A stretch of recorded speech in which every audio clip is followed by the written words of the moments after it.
Okay, right.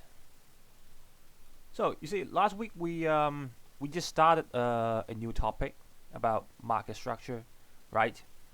We just started the introduction of monopolistic competition, and we know that monopolistic competition is very close to perfect competition. So you will see is quite similar to perfect competition, but at the same time, it has a little bit of market power. Okay, right. If you still remember, we talked about the example of K-pop, yeah, last week. So K-pop is basically, I would say, inside monopolistic competition, right? Based on the nature itself. Okay, so once again, when we look at the assumptions of monopolistic competition, you can see, sometimes it is quite similar to a perfect competition, and at the same time, yeah, it could be looking just like monopoly. Okay, it depends on how well you are as a monopolistically competitive firm. Okay, so yeah, right. So you can look at this. If we are trying to make assumption in this market, so we are going to assume there are going to be so many firms in this market. Okay, right, and there is no barriers to entry and exit. Okay, so zero. So we assume there's zero. So you can just go in, if you want to. All right, yeah. And also the third thing, which is the most important thing in a monopolistic competition, is you will expect, okay, the firms, they are going to have product differentiation. Okay, so different companies, different firms, although they are going to sell something similar, but they are not the same. Okay, just like K-pop, right? They look like the same, but they are not the same. Okay, they all have their own features. They all have their specialties. Okay, right? Yeah. So yeah. Okay, so this is the assumption, and all right. So let's go into the details. Okay, right. So if that's the case, can you tell me some examples of monopolistically competitive industries in the real world? Can you give me some examples? So what industries would you categorize them as monopolistic competition besides K-pop that I just told you last time?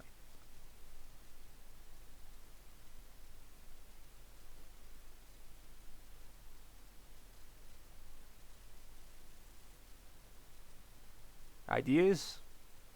Yeah, food, right? Restaurants. Yeah, that's a very good example, right? Restaurants. Yeah. Anything else?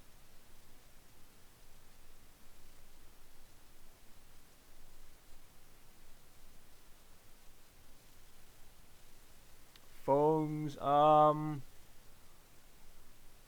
It it may not be a very good representative for monopolistic competition, right? Because when you think about the brands of phones, there there are not so many of them.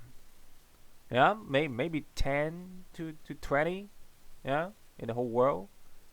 So not a very good example. Anything else? Anything else?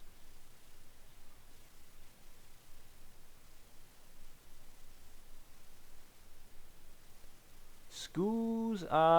Yeah. If you treat school as a private good, then yeah, yeah, I would say it's true. But the fact is, so many of the schools, they are all public goods. Yeah. But now I'm just talking about some normal goods that you can see in the market. Anything else? Anything else that you realize? Okay, yeah, they should be inside this market. Come on, just feel free to provide some ideas. Right? It shouldn't be that difficult, right? This is something that you see every day, like through observation, right? Anything else?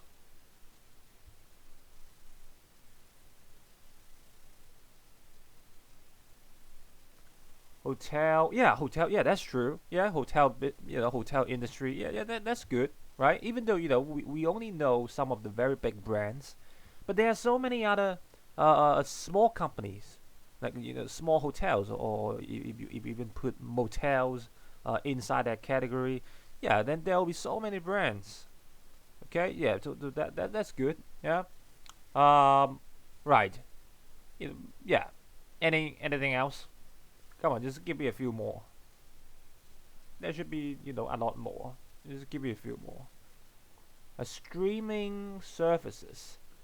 Um, yeah, I would say yeah, that that's good. Yeah, yeah, clothing. Yeah, that's very good. Yeah, clothing. Right. Yeah, clothing. There's so many brands. Yeah. Um, casinos. Casinos. Well, casinos. Could be true. Could be true. Yeah. But yeah, yeah, could be true. But at the same time, it's not so true. Yeah, because casino, I think it's more. It's more like oligopoly than monopolistic competition. But still, I believe there are so many casinos out there, so many small casinos out there. It's just we don't, we are not able to observe them in a daily basis because in Hong Kong we don't have casinos. Yeah, but if you are going to Vegas, then yeah, then probably could be a monopolistic competition. And nightclub, yeah, of course, yeah, that is very good. Yeah, nightclub, I would say is, I'm just gonna put them into uh, the restaurants category. Yeah, yeah, yeah, yeah, like a food business, right? Yeah, so these are all monopolistic competition. Okay, yeah. Of course, there are so many more, right? So I just want you to understand. There's so many industries out there. They are actually monopolistic competition, right? Because we know that perfect competition is not real. Yeah, we're not able to see that in the reality. Okay, and that's why you will see so many firms out there. They're actually monopolistic competition. Okay, and here, yeah. So some of the examples that you have already gave me, right? Talk about book publishing, or furniture. Yeah, they are all monopolistic competition. Okay, yeah. So yeah, so I'm pretty sure by now you get what this is. Okay, when we talk about monopolistic competition, right? So many competitors in the market, and they are all selling something similar, yeah, but they are not the same. Yeah, different firms. They all have their differences. Okay, yeah. So here, is a question for you. Okay, we know that for monopolistic competition, there's one very important feature, is that we will see product differentiation. Okay, so now, well, let's say I'm trying to open a burger takeaway shop. Yeah, well, I think that works. Yeah, I think that works. Yeah, I think people they will like burgers. Yeah, especially like good quality burgers. Yeah, I don't know if you have tried that burger shop in where is it? Cheung Sa Wan. Yeah, there's one very nice burger shop in Cheung Sa Wan. Yeah, and when they set up the burger shop in Cheung Sa Wan, it's not going to be expensive. Yeah, it's rather cheap burger, but they are very nice. Okay, so if you have the opportunity, yeah, you can just take 72 bus uh to Chesawan, and yeah, you will find that shop, right? It's a very nice burger shop, cheap, it tastes good. Yeah, but you will always see a very long queue lining up. So yeah, but find yourself some time, right? Go there with some friends. I forgot the name. It's something like it's called neighbor. Yeah, yeah. I think it's called neighbor or something like that. Okay, so go to OpenRise and check it out. All right, yeah. So let's say I'm trying to open a burger shop and like a takeaway shop. There's no dining area, just a takeaway shop. Okay, so how do we achieve product differentiation through the 5 factors here? So let's go through this one by one. Okay, you know, because when I'm trying to open a shop, of course I want to earn some more profits. Okay, so I need to think about how do I differentiate myself, right? Yeah, from the others. So if we are looking at the physical differences, how do we make the difference? What do you think? Any ideas for my business plan in the coming future? Yeah, talking about the burgers, sun shape. Um, yeah, that is a good idea. Yeah, I appreciate your creativity, yeah, Talia. But I don't know how do I how do I make that into a sun shape? Uh, well, yeah, this is something that we can think about it. Yeah, but yeah, that's a very good idea, right? Physical differences. That's exactly what that is. Anything else? Physical differences. Yeah, besides the shape of the burger, literally. Uh, anything, anything else that you want to make some differences in the physical aspect of the burger. Yeah, more cheese. Okay, this is what I think as well. Yeah, more cheese.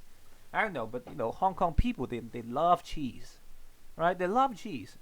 I think as long as I put double of the cheese in the burger, then people they will buy it. Yeah, yeah, I think so. Right? Yeah, I'm talking about the ingredients. Like, what kind of ingredients do you think I should put them into the burger to attract more customers? What do you think?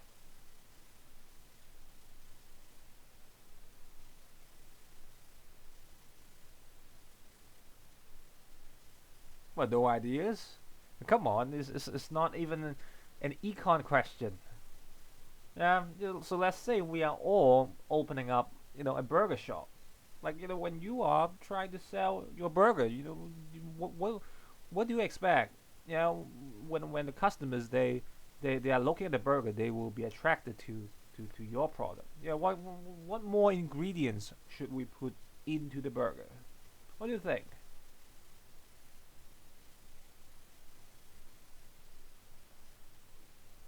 Yeah, bacon. Yeah, that's more like it. Yeah, this is what I think as well. Yeah, bacon. We don't really see people putting bacon, yeah, into the burger.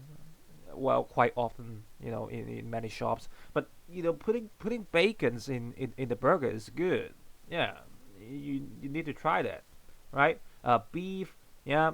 Well, I'm pretty sure like most of the burgers they're using like beef patties for the burgers. But if you're talking about beef, then we can go to well triple beef or yeah, yeah, that sounds nice. Okay, or even more. Yeah, or even more. Like 10 pieces of beef. Yeah, in a burger. Yeah, that should do the work, right? Yeah, because we are trying to make a gimmick. Yeah, yeah. So that's good. And also, right, when you're talking about beef, then we can go to the next factor. So talking about quality differences. Okay. So I would say, look, as long as our beef, the quality is better than the one that you see in McDonald's, then I think it should do the work. Yeah, to differentiate ourselves, right? Because when you just think about the burger you have in McDonald's, the beef that you have in McDonald's, they are so bad. Yeah, I mean, there are even rumors those beef they have been frozen for more than 20 years. So you can see like how bad they are. Yeah, it's crazy. Um, yeah, so as long as we are using like better beef, right? Then it should be fine. Yeah, it should be fine. Okay, but what about location? What do you think? about location. If I'm trying to open up a burger takeaway shop, well, high traffic areas, that that's a good idea. Yeah, that's a good idea. Yeah, as long as, or as long as I'm setting up in an area where people they are usually very busy, then it should be fine, right? Because you talk about takeaway shop, so no one is going to dine in your shop. Okay, people they buy your burger and then they would just go away, right? Yeah. So I did think about this. Maybe I can just set it up in some sort of industrial area. Yeah. Yeah, because people, right? In the industrial area, there's not many like commercial centers or shopping malls in the industrial areas. So people they usually they just work and they go home. So that might fit um, my shop there. Okay, so the sales could be increased if I'm setting up my shop in those areas, right? And what about services? What do you think? What kind of services should we have in order to make ourselves, make ourselves different? Like, what kind of services should we have in such a small shop?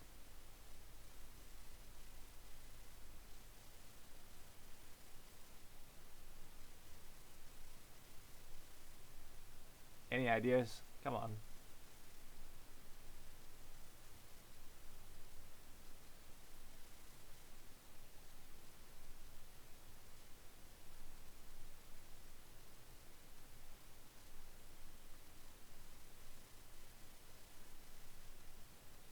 Well, no ideas.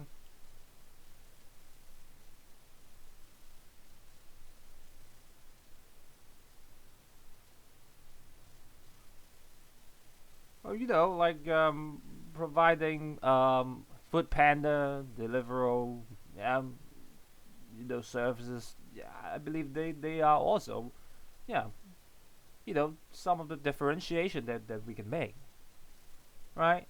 Yeah, and the quality of the services, maybe, right? Yeah, and So there are so many things that we can do to make product differentiation. Okay, and last but not least, brand image. Yeah. So when you talk about brand image, I don't know. But just like the example I gave you, that burger shop in Changsha. Yeah. So the brand image could be we are trying to make a image of a cheap and nice burger.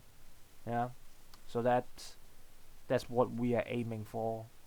Okay. Or possibly you just have to hire some very beautiful or handsome staff in your shop. So that's the brand image, and people when they look at the shop, they know, "Oh, wow, the people there they are, they're stunning." Yeah, and yeah, so many things that you can do. Okay, right, yeah, but if I'm the boss, I'm just going to hire more beautiful ladies. Well, right, even if there's no sales in my shop, at least I can take a look of my beautiful staff. Well, that sounds creepy, but it's good for the eyes. It's for the health of the eyes. So yeah, but yeah, that's how you make product differentiation, right? You just have to try to do things to make yourselves different, right? So this is product differentiation. Okay, yeah. So there are so many factors that we can look at in order to make our products different. Okay, all right, yeah, and that's why. So there are two terms that we will have to learn. Okay, price competition and non-price competition. Okay, when we talk about price competition,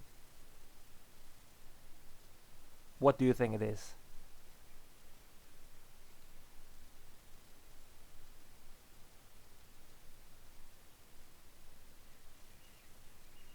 do you think it is? When it is price competition, yeah, cheaper, right? Yeah, exactly. Okay, yeah. So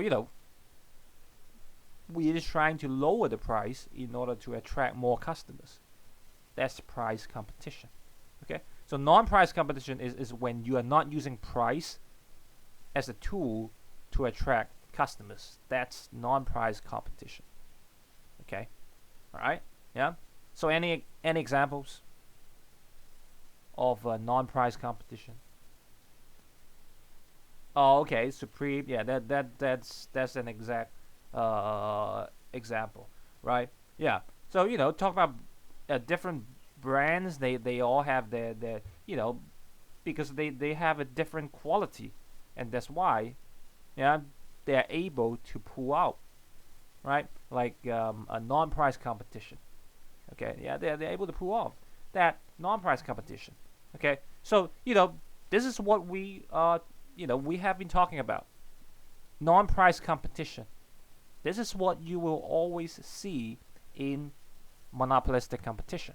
Okay, because the factors for product differentiation, that is exactly the non-price competition that we are going to see in this market structure. Okay, yeah. So all those factors that we discussed, they are all non-price competition. Okay, right? So when you look at here, yeah, it's such a big element in non-price competition, and there are so many other things that you can think about in order to make non-price competition. Yeah, like advertising on Instagram, right? Perhaps TikTok, right? Packaging. How are you going to package your product? Let's say the burger. Okay, I think I'm going to use like some like paper box. Yeah, but I'm not going to use the brown color paper box. Maybe something different, like a black color. Yeah, try and make it a bit more fancy, I guess. Yeah, not so sure, but yeah, when you talk about product differentiation, I guess black. Yeah, that that will make the difference. Okay, yeah, and so many other things. Like developing a very special recipes, right? Things like that. Okay, yeah, and the rest they are pretty much what we have discussed. Okay, right? Yeah. So non-price competition. Okay, right? These are exactly what it is. Okay, yeah, we're not using price as a tool for competition. We are using something else. Okay, to attract customers. Right? Okay. So here, one very simple question. So why do we have to use non-price competition? So why? So now we have two competition, and in this market, people they prefer using non-price competition. But what could be the reasons behind this? Okay, to earn higher revenue. Yeah, that's good. Yeah. Can you further expand this idea, Cheryl? To earn higher revenue without okay, yeah, without lowering the price. Yeah, that's very good. Yeah. Anything else? What are you trying to achieve when you are, putting so much effort in non-price competition?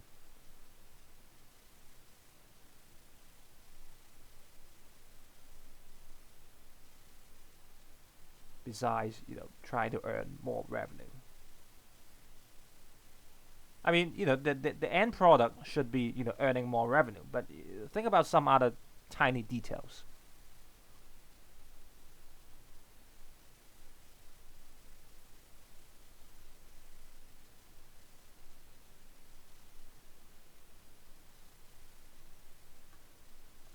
Yeah. So if we are using non-price competition, what do you think about our price setting? So yeah, we don't have to lower the price, but at the same time, what else can we do?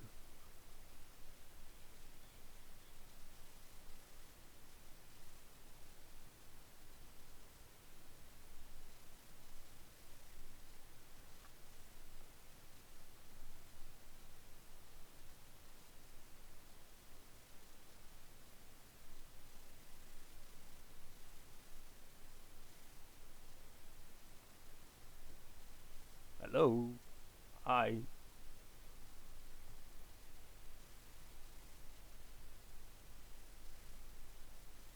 I mean, think about PED. So if I talk about PED, so what kinds of ideas that you have in your mind if we are using non-price competition?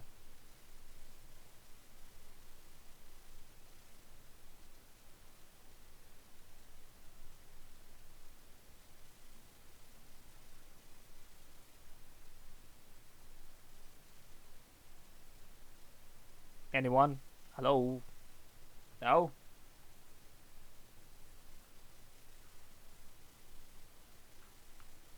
Oh, come on. Well, okay, all right. I guess I'm just going to explain this. I guess. Okay. Um, Look. So in the chat, that was one reason. Okay. So you don't have to be always relying on price competition. Okay. For more sales and possibly more market shares, right? Okay. Yep. But at the same time, look. When you think about PED, if you're using non-price competition, you will be creating a more inelastic demand for your company because your products, they are now different. So when you increase the price, okay, yeah, there will be a possibility the decrease in quantity, okay, will be reduced, right? So basically your demand curve becomes more inelastic. Okay, so you are more able to increase the price without losing so many customers. Okay, so you are making your demand curve more inelastic here. Okay, yeah, and also at the same time, right? If you are able to make a huge differentiation, there should be a higher market power for you. Okay, yeah, just like the very first example that we talk about, K-pop. If you are so different, then you create a huge market power for yourself, and possibly that might create a huge barriers to entry, right? And you might actually become one very powerful monopolistically competitive firm there. Okay, yeah. But at the end, yeah, at the end of this, we are all looking for the same possible result. Okay, yeah. So why do we need non-price competition? Because we all want higher potential economic profit, right? And these are the points. You know they can help us achieve higher potential economic profit. Okay, right? Yeah, and that's why you can see a huge non-price competition in this market structure. Okay, yeah, because at the end of the day, when you talk about firms, yeah, every firm wants to earn higher profit. Okay, right? And in this market, that's why people they do non-price competition. Okay, for one very simple reason. Okay, right? Okay.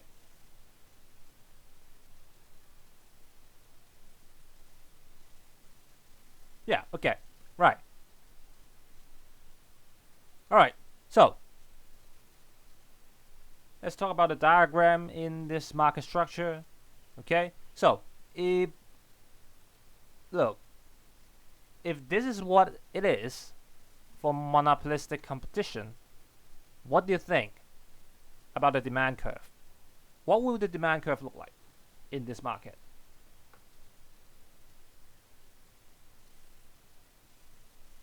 So the firms, they do have a little bit of market power. Well, it depends on how much product differentiation that you can make. If there's a huge product differentiation, then yeah, you have a very big market power. So what will the demand curve look like in this uh, market structure here?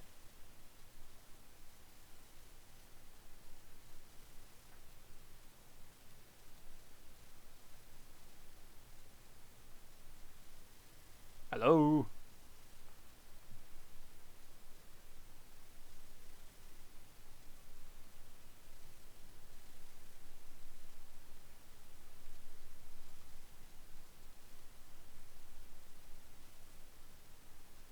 Hi.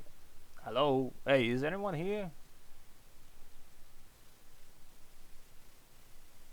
Yeah, just a normal downward sloping demand curve. Yeah, just like that. Okay, because we know as long as we are able to control the price, then the demand curve should be downward sloping. Okay, right? Yeah, perfect competition is the only case where we cannot control our prices. That's why it's a perfect elastic demand curve. All right. So when you are trying to draw diagrams for monopolistic competition, it's just like you know the monopoly diagram that you have learned. Okay. Yeah, previously. Okay. Right. Yeah, because you can still see a small level of market power in this structure, and that's why it's still downward sloping. Okay. Right. Yeah. So yeah, when you're drawing that, it's just the same as monopoly. All right. But here is some remark that you need to understand. Okay.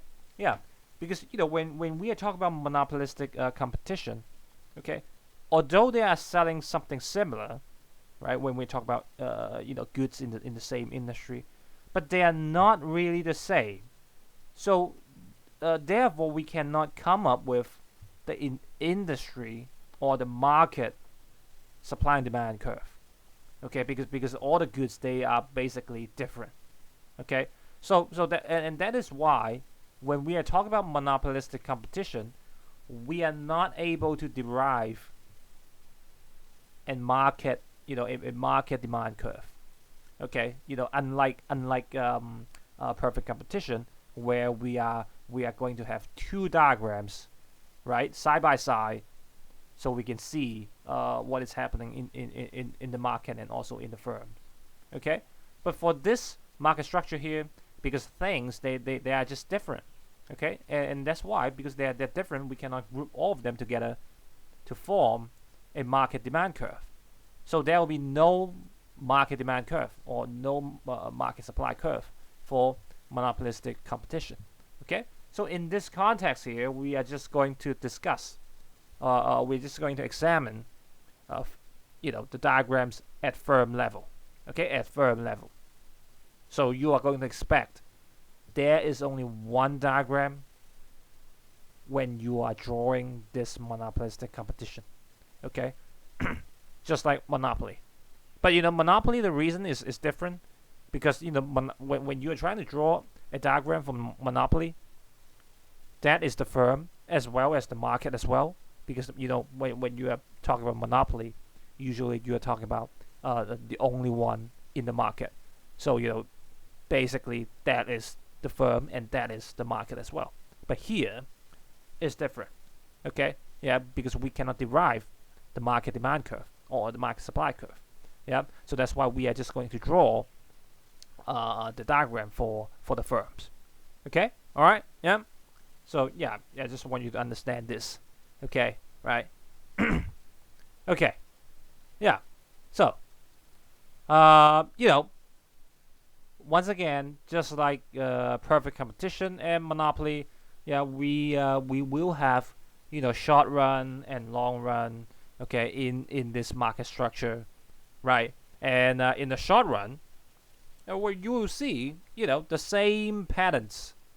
Okay, either you are earning some profits, or you are earning a normal profit, okay, or you are earning a loss, okay. Yep. And once again, even when you talk about cosmetics industry, yeah, I believe they are also inside monopolistic competition, because look at this, so many firms, okay, and I would say this is just the tip of the iceberg, yeah, because nowadays so many of the brands, yeah, not they also have like man collection. So for man collection, there are a series of different products. So at the end there are so many different products, okay, yeah, and they here, these are not all the brands. There are so many other brands, okay. So cosmetics, that's also one of the examples, right? Okay.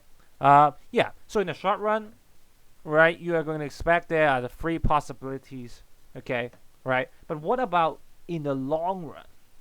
Yeah. So we're more concerned about the long run. So in the long run, what do you think? So let's say here, what will happen to the firms in this market in the long run if they were earning economic profits in the short run? What do you think?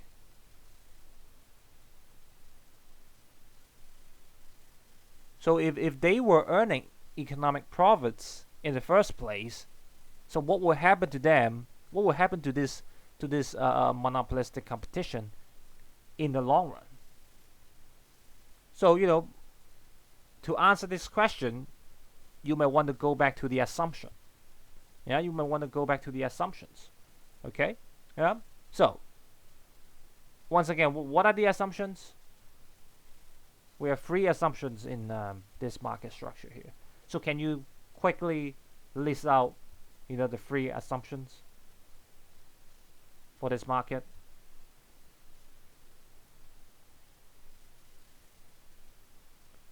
Or little no barriers to entry, and large number of firms, and product differentiation. Okay, so right, so here you see the clues. Okay, so can you answer this question now? What do you think? In the long run, what will happen to them when they were earning economic profits in the short run?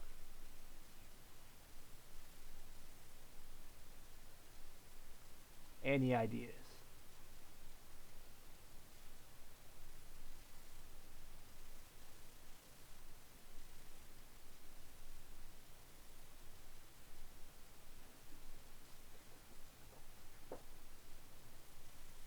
Ideas? Come on. It will return back to normal profit. That is correct, Cheryl. That is very good. And the reason is, the reason is, can you explain that? Yeah, there will be more firms coming in. Okay, that's very good. Okay, so that is the reason, right? That's why you can see something quite similar to a perfect competition here. Okay, yeah. So take a look at this, right? Because people, they see you are earning economic profits. Okay, yeah. Just like recently, okay. In the recent years, talking about the bubble tea business, this is exactly what that is. Okay. Yeah, people, they see, bubble tea. Yeah, everyone is drinking bubble tea nowadays. So there are more and more bubble tea shops in Hong Kong right now. And possibly if you are opening a bubble tea shop now, you are going to earn yourself some normal profits only. Right? Because there's so many competitors. Okay? Right? And there's no barrier to entry or exit. So if you want to open up a bubble tea shop, then go ahead. Yeah? And so, and so do other people. So when they do that, there are just too many competitors. And at the end, look, when you see more competitors, okay, so your market share will be split by those people. So your demand is actually decreased. because of all those new firms.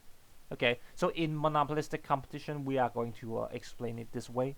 Yeah, but in perfect competition, we are going to use the market, okay, diagram to explain why at the end you will earn a normal profit. But here, yeah, because we are only using one diagram, the firm diagram, so this is how we are going to explain this. Okay, so you just have to remember this. Okay, the demand for your goods will be decreased because there are so many other firms coming into the market and they're sharing your market share.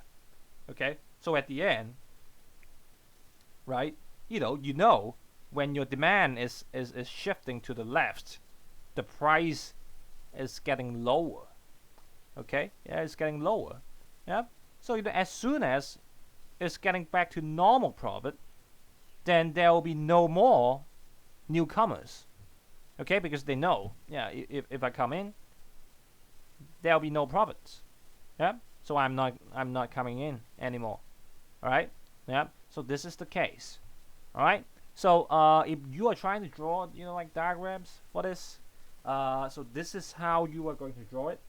Yeah, I'm not going to ask you to draw it, and yeah.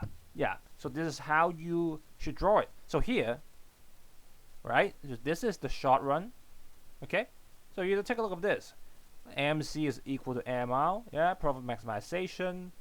Okay, and here is your average cost, right? And that's why this is your profit. Okay, this is your economic profits, right? Yep. And the diagram on the right hand side, that is the long run. Okay, because when you had economic profits in the short run, you are attracting so many other competitors coming into the market in the long run. And that's why in the long run, you see, your demand curve is moving to the left. Okay, to the left, right? And when your demand curve is moving to the left, your MR curve is also moving to the left. Okay, right? So they are moving together. Okay, yeah, because once again, your MR curve is like a tail of the demand curve. Yeah, they are always together. All right. Yeah. In this diagram here is a bit weird. Yeah, but I'm just kind of lazy to draw it myself. Okay, but you know the concept. Okay, so you can see when the demand curve is shifting, yeah, it will shift to where the firm is going to earn normal profit. Okay, then it will stop. All right. So here, when you shift to this position here, okay, so once again, take a look at this. So MC is equal to MR, so this is new profit maximization output. Okay, so when we go up, yeah, then we know, right? You see here, yeah, the price or the average revenue that you are selling is the same as your average cost. Okay, yeah, right here, right? You see the intersection here, and that's why, okay, in the long run, it will look like this. Okay, all right, yeah. Okay, so this is one of the cases about long run, yeah, and also, yeah, of course, you are going to expect another case, so where when the monopolistically competitive firms, when they were earning losses in the short run. Okay, when they were earning losses in the short run, what will happen to them in the long run? So what will happen to them in the long run? Can someone quickly answer this?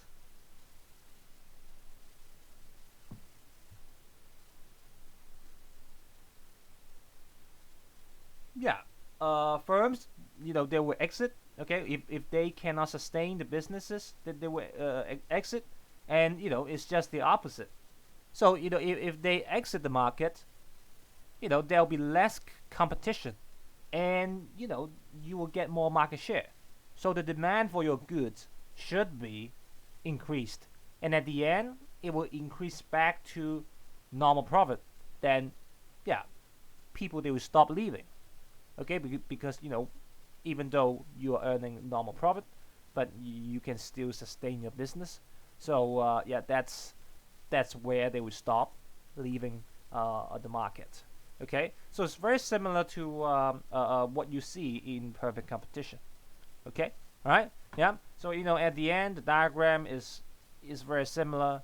Okay, you are just moving the demand curve. Okay, so this is the short run. Yeah, you see the losses here.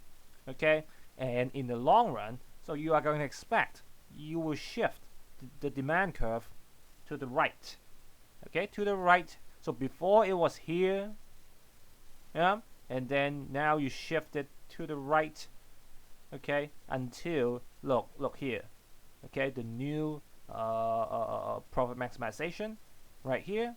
Yeah, so if you go up, then you see, okay, the AR or the price is equal to the average cost. Okay, that is where you are earning a normal profit. All right. Okay. Yeah. Yeah. So that's short run and long run for monopolistic competition. Right. Simple. Yeah. So since we have done so many of the diagrams for monopolies and perfect competition, so I'm not going to ask you to draw any more diagrams in this market structure. Okay, because I believe you are able to do that now. Right. But once again, you just have to keep practicing, the diagrams from time to time. Okay. Otherwise, yeah, you will get rusty, and you will make mistakes. Okay. So when you are revising your chapters, do draw some more diagrams. Okay. Yeah. Try to draw it as fast as possible. Okay. Yeah. That's how practice makes perfect. Okay. Yep. So that's short run and long run. All right. Okay. So yeah, once again, look, you will see, yeah, for all the market structures, look, we are all going through the same pattern of contents. Okay. Yeah. After we talk about long run and short run, of course, we are going to talk about efficiency. But what do you think? If you are in the monopolistic competition, are you able to achieve allocative efficiency and productive efficiency? Do you think you can achieve them?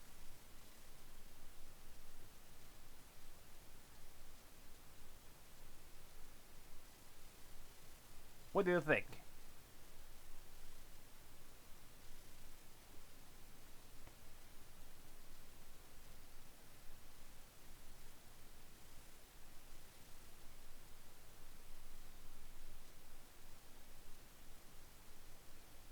So do you think this market is efficient?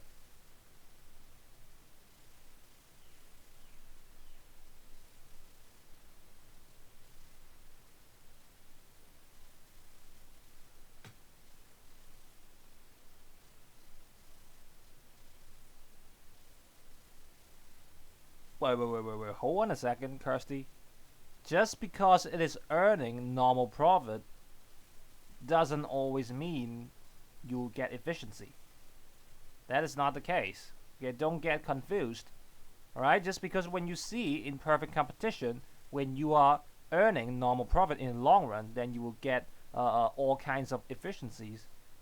Look, that doesn't mean that when you are earning normal profit, then you will get efficiency. Yes, okay, because MC doesn't equal to D, or or price. So you see, look at this. So as long as you're using an imperfect competition diagram, then you will never achieve either allocative efficiency or productive efficiency. Okay, yeah. So now so now there's only one type of market structure where you can get efficiency, and which is the perfect competition. Okay, because when you're using, as long as there is market power in any market structure, there will be no efficiency. Okay, yeah. So there will be no efficiency here. No. All right. Yeah. So based on the fact that when you look at a diagram, P, look here.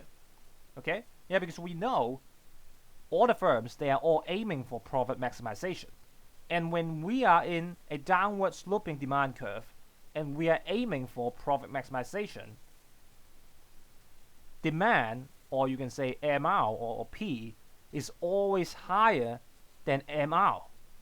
You see here? Yeah? It's always higher. Okay? Yeah? P or D or MR is always higher than than MR. Sorry, MC. Yeah, sorry, MC. Okay? Yeah? Right? And that's why, look, you will not see it. Okay, you will not see any efficiency, uh, you know, in a market structure like this.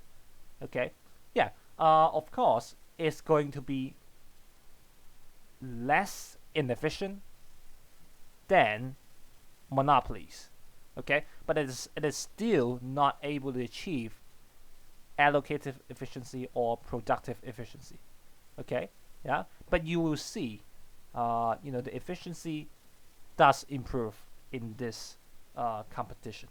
Okay, in this monopolistic competition. Okay, yeah, but yeah. At the end of the day, when you are able to control prices, you are going to set up a higher price. So if that's the problem, then you are not able to get allocative efficiency. Okay, yeah, right. And then at the same time, if you are doing that, then you are not going to, you know, set up the price where you can have the minimum average cost. Okay, so at the end of the day, look, you are not able to achieve both of the efficiency here. Okay, right? Yeah, because you still have some market power and you do want to earn more profits. That's why. Okay, so you can see here, right? The minimum level of ATC is here. Yeah, but you are always producing at the ATC here. Okay, here. All right. So it's impossible. Okay, to achieve both of them. All right. Yeah. So yeah. So that's the case. Okay. So yeah. So you have to realize this. As long as we are companies with market power.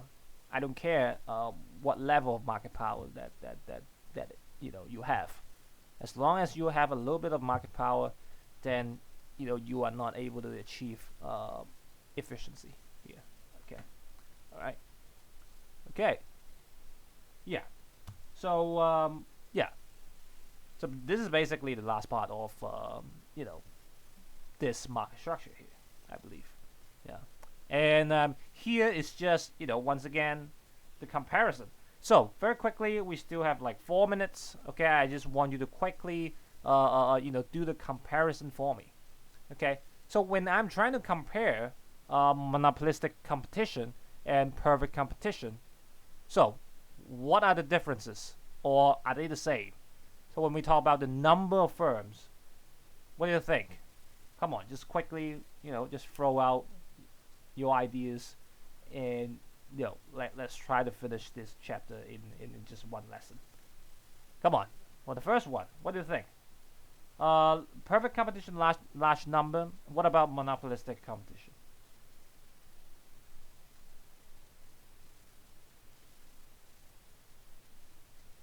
Wait. Still large. Hey, Cheryl, come on. Just hold up. Right? Just go back to, here. Look. Yeah, think about the examples that we just talked about. Restaurants, okay, all that. Oh, okay, all right, yeah, right. That's cool. Okay, so yeah, they're the same. When we talk about the number of firms, they are the same. There are so many firms. What about this? Entry and exit. Same. Okay, yeah, that's good, right? Same. Okay, yeah, that's good. What about the short and long run results? This one here. Same. Okay, yeah, that is good. Yeah, the same. What about market power?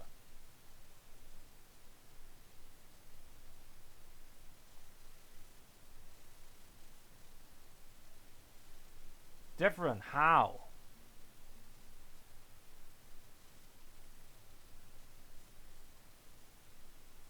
Are you talking about monopolistic competition? Yeah, but what about perfect competition? Yeah, no market power. Okay, yeah, so that's good, right? Yeah, so they are the differences. Okay, yeah. What about allocative and productive efficiency when you are comparing the both of them?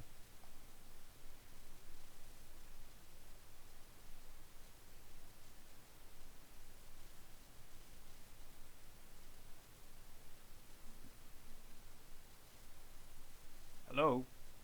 Yeah, so here we are talking about in the long run.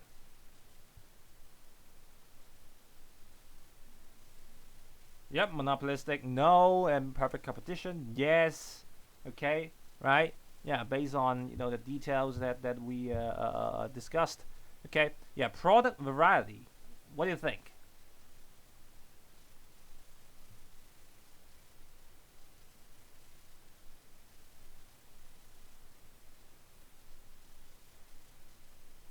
Yeah, right. Monopolistic competition, yes. For perfect competition, no. Yeah, they are all selling the same thing. Economies of scale. What do you think?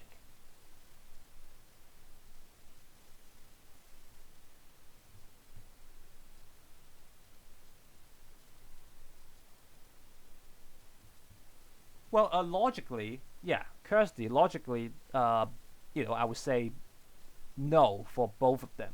Okay, because at the end, they are going to earn normal profit. Okay, but there are always arguments. There are always arguments in this market structure because they are selling different things, and it depends on how different they are. And at the end, the market power will be different. So here is quite an ambiguous topic. Okay, but logically, you would say, look, both of them they would not be able to have economies of scale because at the end of the day, they are going to earn normal profits. But it really depends on what kind of monopolistically competitive firm you are. Okay, if you have a huge market power, maybe you are going to have, you know, a certain level of economies of scale. Okay, so here, there are some arguments. Okay, yeah, right. So it really depends on how you argue your points. Okay, so yeah. So I think I'm going to stop here. But this is basically the end of this chapter.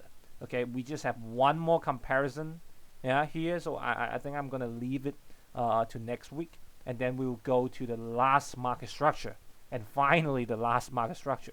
Okay, yeah, which is oligopoly.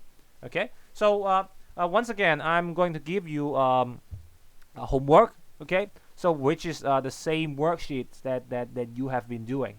Okay, and you just have to finish monopolistic competition, the part of monopolistic competition for me. Okay, and I'll put the deadline on Google Classroom.